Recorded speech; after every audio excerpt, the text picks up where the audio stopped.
नमस्कार जी। तेलंगाना के गवर्नर श्रीमान जिष्णुदेव वर्मा जी, ओडिशा के गवर्नर श्री हरिबाबू जी, जम्मू कश्मीर के लेफ्टिनेंट गवर्नर मनोज सिन्हा जी, जम्मू कश्मीर के मुख्यमंत्री श्रीमान उमर अब्दुल्ला जी, तेलंगाना के सीएम श्रीमान रेवंत रेड्डी जी, ओडिशा के मुख्यमंत्री श्रीमान मोहन चरण मांझी जी, केंद्रीय मंत्रिमंडल के मेरे सहयोगी अश्विनी वैष्णव जी, जी किशन रेड्डी जी,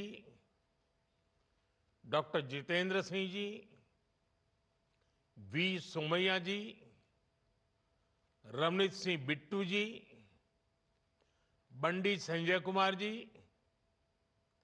अन्य मंत्रीगण, सांसद विधायकगण, अन्य महानुभाव, देवी और सज्जनों, आज गुरु गोविंद सिंह जी की उनका ये प्रकाश उत्सव है। उनके विचार, उनका जीवन हमें समृद्ध और सशक्त भारत बनाने की प्रेरणा देता है। मैं सभी को गुरु गोविंद सिंह जी के प्रकाश उत्सव की शुभकामनाएं देता हूं। साथियों, 2025 की शुरुआत से ही भारत कनेक्टिविटी की तेज रफ्तार बनाए हुए है। कल मैंने दिल्ली एनसीआर में नमो भारत ट्रेन का शानदार अनुभव लिया। दिल्ली मेट्रो की अहम परियोजनाओं की शुरुआत की। कल भारत ने बहुत बड़ी उपलब्धि हासिल की है।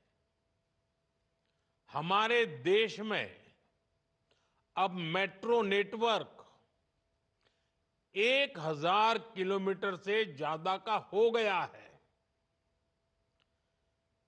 अभी आज यहां करोड़ों रुपए की परियोजनाओं का लोकार्पण और शिलान्यास हुआ है। उत्तर में जम्मू कश्मीर, पूरब में उड़ीसा और दक्षिण में तेलंगाना आज देश के एक बड़े हिस्से के लिए न्यू एज कनेक्टिविटी के लिहाज से बहुत बड़ा दिन है। इन तीनों राज्यों में आधुनिक विकास की शुरुआत ये बताता है कि पूरा देश अब एक साथ कदम से कदम मिलाकर आगे बढ़ रहा है। और यही सबका साथ सबका विकास वो मंत्र है जो विकसित भारत के सपने में विश्वास के रंग भर रहा है। मैं आज इस अवसर पर इन तीनों राज्यों के लोगों को और सभी देशवासियों को इन प्रोजेक्ट्स की बधाई देता हूं। और ये भी संयोग है कि आज हमारे उड़ीसा के मुख्यमंत्री श्रीमान मोहन चरण मांझी जी का जन्मदिन भी है। मैं उनको भी आज सबकी तरफ से बहुत बहुत शुभकामनाएं देता हूं। साथियों, आज देश विकसित भारत की संकल्प सिद्धि में जुटा है और इसके लिए भारतीय रेलवे का विकास बहुत महत्वपूर्ण है। हमने देखा है पिछला एक दशक भारतीय रेलवे के ऐतिहासिक ट्रांसफॉर्मेशन का रहा है। रेलवे इंफ्रास्ट्रक्चर में एक विजिबल चेंज आया है। इससे देश की छवि बदली है और देशवासियों का मनोबल भी बढ़ा है। साथियों, भारत में रेलवे के विकास को हम 4 पैरामीटर्स पर आगे बढ़ा रहे हैं। पहले, रेलवे का इंफ्रास्ट्रक्चर का मॉडर्नाइजेशन। दूसरा, रेलवे के यात्रियों को आधुनिक सुविधा। तीसरा, रेलवे की देश के कोने कोने में कनेक्टिविटी। चौथा, रेलवे से रोजगार का निर्माण, उद्योगों को सपोर्ट। आज के इस कार्यक्रम में भी इसी विजन की झलक दिखाई देती है। ये नए डिवीजन, नए रेल टर्मिनल भारतीय रेलवे को 21वीं सदी की आधुनिक रेलवे बनाने में अहम योगदान देंगे।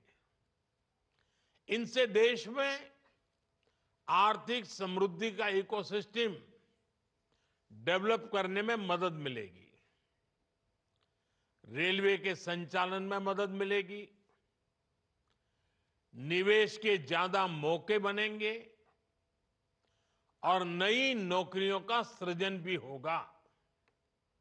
साथियों, 2014 में हमने भारतीय रेलवे को आधुनिक बनाने का सपना लेकर काम शुरू किया था। वंदे भारत ट्रेनों की फैसिलिटी, अमृत भारत और नमो भारत रेल की सुविधा अब भारतीय रेल का नया बेंचमार्क बन रही है।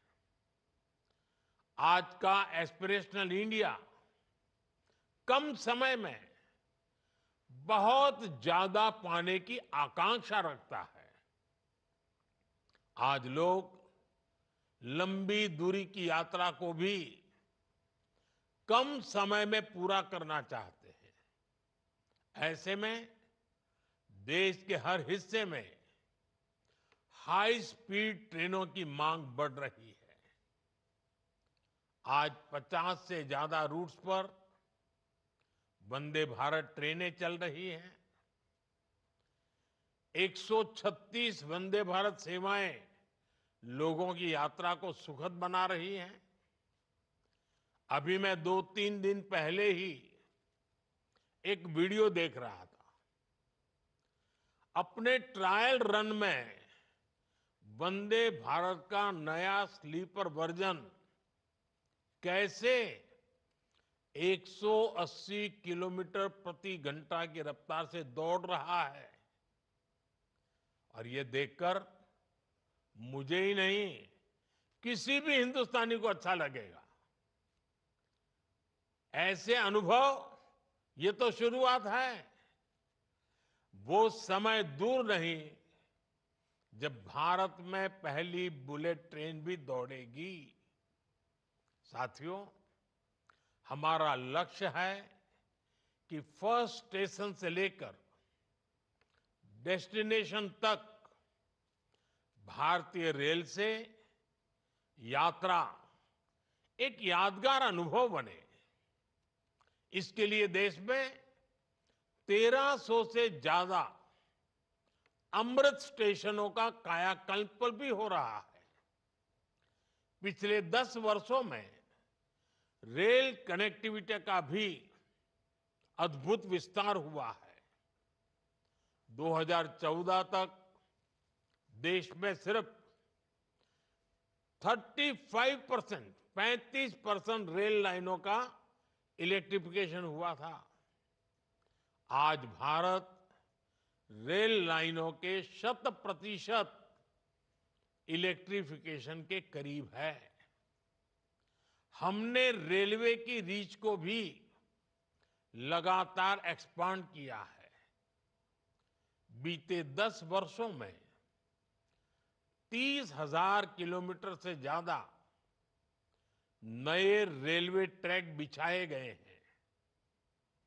सैकड़ों रोड ओवर ब्रिज और रोड अंडर ब्रिज का निर्माण किया गया है। अब ब्रॉडगेज लाइनों पर मानव रहित क्रॉसिंग्स खत्म हो चुकी हैं। इससे दुर्घटनाएं भी कम हुई हैं और यात्रियों की सुरक्षा भी बढ़ी है।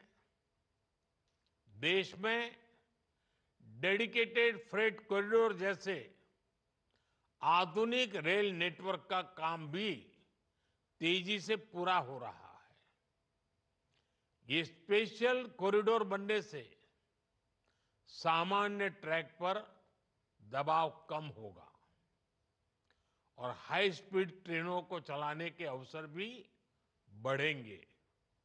साथियों, रेलवे में आज कायाकल्प का जो अभियान चल रहा है, जिस तरह मेड इन इंडिया को बढ़ावा दिया जा रहा है, मेट्रो के लिए, रेलवे के लिए आधुनिक डब्बे तैयार किए जा रहे हैं, स्टेशनों को रीडेवलप किया जा रहा है, स्टेशनों पर सोलर पैनल लगाए जा रहे हैं, वन स्टेशन वन प्रोडक्ट इसके स्टॉल लग रहे हैं। उससे भी रेलवे में रोजगार के लाखों नए अवसर बन रहे हैं। पिछले 10 साल में रेलवे में लाखों युवाओं को पक्की सरकारी नौकरी मिली है। हमें याद रखना है, जिन कारखानों में नई ट्रेनों के डिब्बे बनाए जा रहे हैं, उसके लिए कच्चा माल दूसरी फैक्ट्रियों से आ रहा है। वहां डिमांड बढ़ने का मतलब है रोजगार के ज्यादा अवसर। रेलवे से जुड़ी विशेष स्किल को ध्यान में रखते हुए देश की पहली गति शक्ति यूनिवर्सिटी की भी स्थापना की गई है। साथियों, आज जैसे जैसे रेलवे नेटवर्क का विस्तार हो रहा है, उसी हिसाब से नए हेडक्वार्टर और डिवीजन भी बनाए जा रहे हैं। जम्मू डिवीजन का लाभ जम्मू कश्मीर के साथ साथ हिमाचल प्रदेश और पंजाब के कई शहरों को भी होगा। इससे लेह लद्दाख के लोगों को भी सुविधा होगी।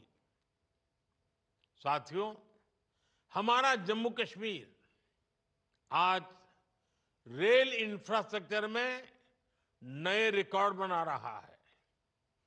उधमपुर श्रीनगर बारामूला रेल लाइन, इसकी चर्चा आज पूरे देश में है। ये परियोजना जम्मू कश्मीर को भारत के अन्य हिस्सों के साथ और बेहतरी से जोड़ देगी। इसी परियोजना के तहत दुनिया का सबसे ऊंचा railway arch bridge, Chenab bridge का काम पूरा हुआ है। अंजी खड्डू ब्रिज, जो देश का पहला केबल आधारित रेल ब्रिज है, वो भी इसी परियोजना का हिस्सा है। ये दोनों इंजीनियरिंग के बेजोड़ उदाहरण है। इनसे इस क्षेत्र में आर्थिक प्रगति होगी और समृद्धि को बढ़ावा मिलेगा। साथियों, भगवान जगन्नाथ के आशीर्वाद से हमारे उड़ीसा के पास प्राकृतिक संसाधनों का भंडार है। इतना बड़ा समुद्री तट मिला है। ओडिशा में इंटरनेशनल ट्रेड की प्रबल संभावना है। आज उड़ीसा में रेलवे के नए ट्रैक से जुड़े लगभग अनेकों प्रोजेक्ट पर काम चल रहा है। इन पर 70,000 करोड़ रुपए से अधिक का निवेश हो रहा है। राज्य में 7 गतिशक्ति कार्गो टर्मिनल शुरू किए गए हैं, जो व्यापार और उद्योगों को बढ़ावा दे रहे हैं। आज भी उड़ीसा में जिस रायगढ़ रेल मंडल का शिलान्यास किया गया है, इससे प्रदेश का रेलवे इंफ्रास्ट्रक्चर और मजबूत होगा। इससे ओडिशा में पर्यटन, व्यापार और रोजगार को बढ़ावा मिलेगा। खास तौर पर इसका बहुत लाभ उस दक्षिण ओडिशा को मिलेगा जो जनजातीय परिवारों की संख्या ज्यादा है। हम जन मन योजना के तहत जिन अति पिछड़े आदिवासी इलाकों का विकास कर रहे हैं, ये इंफ्रास्ट्रक्चर उनके लिए वरदान साबित होगा। साथियों, आज मुझे तेलंगाना के चर्लपल्ली न्यू टर्मिनल स्टेशन के उद्घाटन का भी अवसर मिला है। इस स्टेशन के आउटर रिंग रोड से जुड़ने से क्षेत्र में विकास को गति मिलेगी। स्टेशन पर आधुनिक प्लेटफॉर्म, लिफ्ट, एक्सेलेटर जैसी सुविधाएं हैं। एक और खास बात है कि ये स्टेशन सोलर ऊर्जा से संचालित हो रहा है। ये नया रेलवे टर्मिनल शहर के मौजूदा टर्मिनल जैसे सिकंदराबाद, हैदराबाद और काचीगुडा पर प्रेशर को बहुत कम करेगा। इससे लोगों के लिए यात्रा और सुविधाजनक होगी, यानी ईज ऑफ लिविंग के साथ साथ ईज ऑफ डूइंग बिजनेस को भी बढ़ावा मिलेगा। साथियों, आज देश में आधुनिक इंफ्रास्ट्रक्चर निर्माण का महायज्ञ चल रहा है। भारत के एक्सप्रेसवे, वाटरवे, मेट्रो नेटवर्क का तेज गति से विस्तार हो रहा है। आज देश के एयरपोर्ट्स पर सबसे बेहतरीन सुविधाएं मिल रही है। 2014 में देश में एयरपोर्ट की संख्या 74 थी। अब इनकी संख्या बढ़कर 150 के पार हो चुकी है। 2014 तक सिर्फ 5 शहरों में मेट्रो की सुविधा थी। आज 21 शहरों में मेट्रो है। इस स्केल और स्पीड को मैच करने के लिए भारतीय रेलवे को भी लगातार अपग्रेड किया जा रहा है।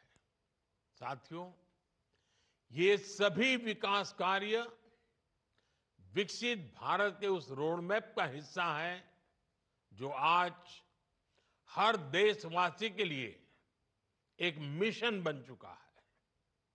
मुझे विश्वास है हम सब साथ मिलकर इस दिशा में और भी तेज गति से आगे बढ़ेंगे। मैं एक बार फिर इन परियोजनाओं के लिए देशवासियों को बहुत बहुत बधाई देता हूं। बहुत बहुत धन्यवाद।